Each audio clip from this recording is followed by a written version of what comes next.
지금 언론이나 시민단체, 일반 국민분들이 수심위에 대해서 잘 파악을 못하는 부분들이 있습니다. 그래서 간략적으로 제가 설명을 드리자면, 이번에 내일 6일날 개최되는 수사심의위원회는 김건희 여사 측에서 요청한 것이 아니고 이원석 검찰총장이 직권으로 회부한 것입니다. 그렇기 때문에 그 수심위에는 김건희 씨 측 변호인, 그리고 수사를 했던 검찰, 이 두 파트가 출두해서 PPT를 만들어서 수심위위원들 앞에 일방적으로 죄가 없다는 무혐의 쪽으로 이제 설명을 하는 그런 방식이기 때문에 이것은 반쪽짜리다. 최재형 목사를 불러서 의견 진술이나 구두 대면 진술을 해야 된다라고 제가 누누이 강조하고 직접 담당 수사관 기획정책과 담당자와 통화도 했지만 다 무시되고 배제된 상태입니다. 그런 상황에서 저는 제 의견이 묵살되거나 배제되는 것을 원치 않기 때문에 오늘 우리 기자 여러분들을 통해서 언론에 제 의견서를 하루 전이지만 오늘 공개하면 언론이 보도를 할 것이고 기자분들이 15명의 수사심의위원회 위원들의 손에 전달이 될 것이고 지적이든 간접이든 전달이 될 것으로 저는 기대를 하고 오늘 비록 하루 전이지만 언론에 제 의견서를 이렇게 공개를 하는 것이고 이 기자회견이 끝나면 바로 문서 파일로 제 담당 변호사나 우리 서울의 소리 측에서 원하는 언론사나 기자들에게는 이 해당되는 문서 파일을 다 보내드리고 공개해드릴 예정입니다. 자, 그러면 제가 30페이지나 되는 이 의견서를 다 읽어드릴 수는 없고 언론에 제공되는 이 의견서는 여기 계신 분들에는 이 출력물로 한 분씩 나눠드릴 것이고 또한 원하시는 기자분들에게는 문서 파일로 전송을 해드릴 것입니다. 그렇기 때문에 저는 이 서두와 결말 부분만 중요한 것만 몇 가지만 읽어드리는 것으로 이 의견서를 낭독하는 것을 대신하고자 합니다. 의의 없으시죠? 예. 저는 여러분이 알다시피 검찰에 2번 출두해서 조사를 받았습니다.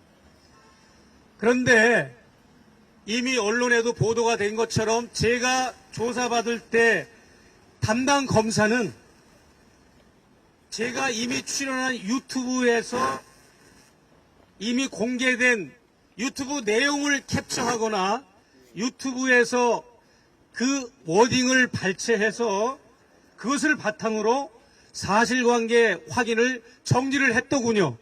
그리고 거기에 대한 각각의 사실에 대해서 모두가 청탁에 해당되지 않는다는 취지, 직무 관련성에 해당되지 않는다는 취지로 저한테 설명을 다 해준 겁니다. 이건 조사가 아니라 제가 브리핑을 들은 시간이라고 봐도 과언이 아닙니다.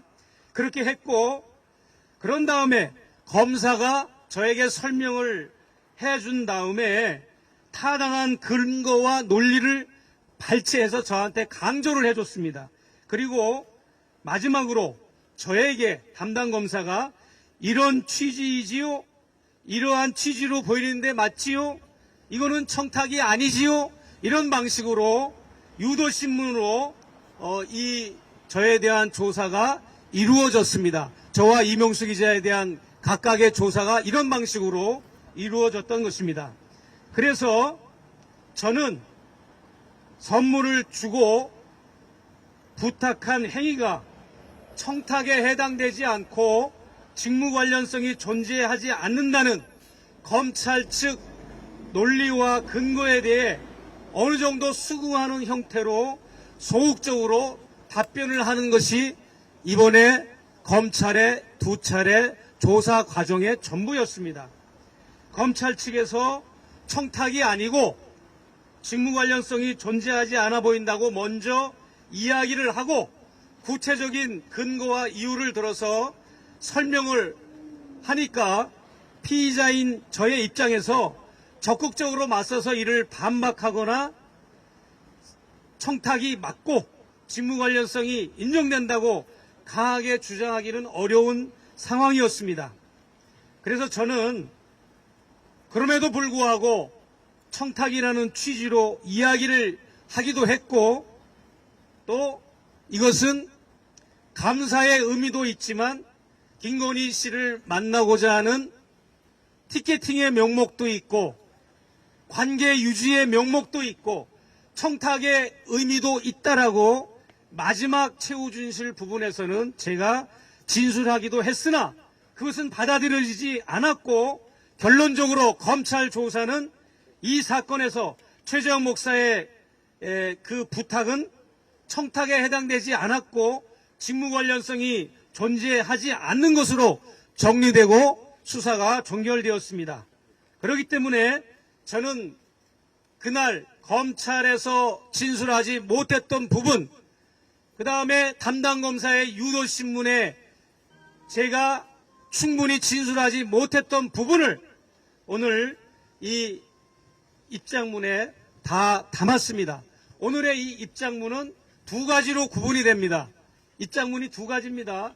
하나는 내일 6일날 열리는 김건희 씨 수심위에 제출하는, 대검에 제출하는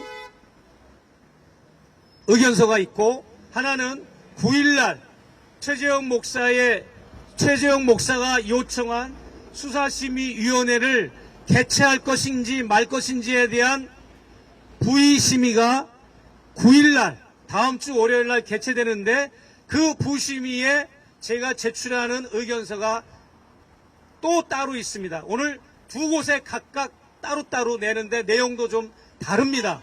그래서 오늘 여러분들은 이 두 가지 내용이 다 취합된 것으로 요거를 여러분이 이해해 주셨으면 좋겠고요. 따로따로 있다고 그래가지고 별스러운 게 있는 건 아니고요. 이 안에 다 포함이 되어 있다는 것을 제가 말씀드립니다. 마지막으로 여러분이 굉장히 궁금해하시는 청탁 관련 부분을 제가 낭독해드리고 마치도록 하겠습니다. 뇌물죄에 해당되는 여부, 청탁금지법 위반이 되는 여부를 판단할 때 청탁의 유무 등을 고려할 필요는 전혀 없습니다.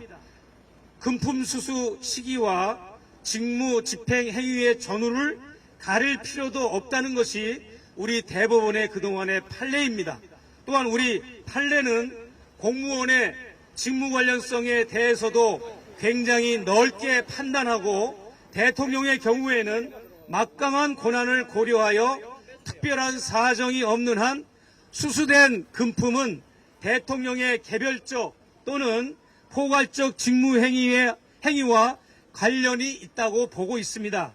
이러한 판례의 시각에서 볼 때 저의 신청 외 김건희에게 한 미국 민간 외교사절단 행사에 만나줄 것을 요청하는 청탁, 김창준 전 미국 하원 의원의 국정자문위원 임명 청탁, 제 후배 작가의 미술작품을 대통령 공간에 비치해달라는 취지의 청탁, 김창준 미 하원 의원의 국립묘지 사후 안장 청탁, 통일TV 송출 청탁, 이런 것들은 대통령과 직무 관련성이 정말 없는 것인지 검찰의 결론은 제가 납득하기 어렵습니다. 그래서 이 의견서를 제출하는 것이고요. 또한 제가 2022년 6월 20일 샤넬 화장품과 향수 세트를 주고 그 준 자리에서 김건희 여사가 금융위원을 임명하는 인사청탁을 하는 통화 내용을 제가 목격하고 곧바로 저도 집으로 귀가해서 그날 2시간 후에 저도 미국 민간 외교사절단 행사에 참여해 줄 것, 또 국정자문 김창준 의원 임명권을 바로 그날 나도 청탁을 했던 겁니다. 이러한 사실관계에 대해서 검찰에서는 이런 중대 사안에서 직무 관련성이 전혀 인정되지 않는다고 판단한 것은 옳지 못하고 올바른 판단이 아니라고 저는 생각을 합니다. 그래서 신청인인 저 최재형은 여러 가지 청탁을 김건희 씨가 받은 후에도 2022년 9월 13일 명품 가방을 받았고, 명품 가방을 받고 나서도 저는 김창준 하원 의원의 국립묘지 안창을 요청했고 통일TV 재송출 문제를 청탁했음에도 불구하고 이게 어떻게 신청인 저와 김건희 씨와의 직무와 관련해서 받은 것이 아니라고 판단할 수가 있겠습니까? 오히려 저와 김건희 씨는 이미 제가 청탁을 했다는 사실을 김건희 씨가 인지를 하였고, 또 앞으로도 청탁을 할 수도 있다는 사실도 인지한 상태에서 명품 가방을 받은 것입니다. 판례에 따를 때 청탁금지법상 직무 관련성의 판단 기준은 공직자 등의 금품 등 수수로 인하여 사회 일반으로부터 직무 집행의 공정성을 의심받게 되는지 여부이고, 구체적으로는 위반자들의 주의, 인적 관계, 업무 내용, 제공 시점 등을 고려하여 판단하게 됩니다. 이 사안의 위의 판단 기준을 대입해 보면 영부인인 신청인 외 김건희 씨가 신청인으로부터 180만 원 상당의 샤넬 화장품 세트와 300만 원 정도의 명품 가방, 그리고 40만 원 상당의 고급 양주 등 그 기타 여러 가지를 받은 사실은 사회 일반으로부터 직무 집행의 공정성을 의심받기에 너무나도 명약관화하고 충분하다는 점, 신청인 외 김건희 씨의 주인은 대통령의 배우자라는 점, 신청인인 최재형 목사는 이미 자신은 통일운동가이고 대북정책에 자문을 하고 싶다고 만남의 동기를 밝힌 점, 최재형 목사가 통일TV 부사장 현직에 있다는 점, 이런 것은 불과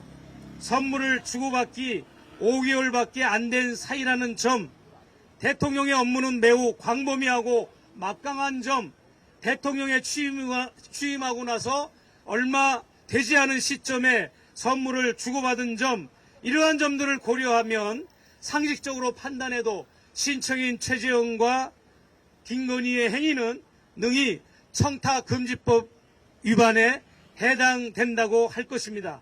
또한 이 사건과 관련된 청탁금지법상 구성 요건은 공직자 등의 배우자가 공직자 등의 직무와 관련하여 금지되는 금품 등을 받으면 충족되는 것이지, 공직자 등의 배우자가 청탁을 거절하였든 청탁을 소극적으로 들어줬든 청탁한 사실을 몰랐든 금품 제공자가 청탁을 했든 하지 않았든 이러한 요소는 청탁금지법 위반 여부에 대하여 아무런 영향을 미치지 못하고 있습니다. 즉, 금품 제공자가 청탁을 하지 않았더라면 공무원 등이 청탁을 거절하였더라도 직무와 관련하여 금지된 금품을 받으면 청탁금지법 위반이 되는 것입니다. 이처럼 검찰에서 이 사건에 대해 내린 결론과 신청인 최재형 목사의 주장은 전혀 상반되는 상황이므로 신청인이 본인의 의견을 밝히고 진술할 수 있는 기회가 부여될 수 있도록 수사심의위원회를 열어주시기를 간곡히 부탁드립니다. 감사합니다.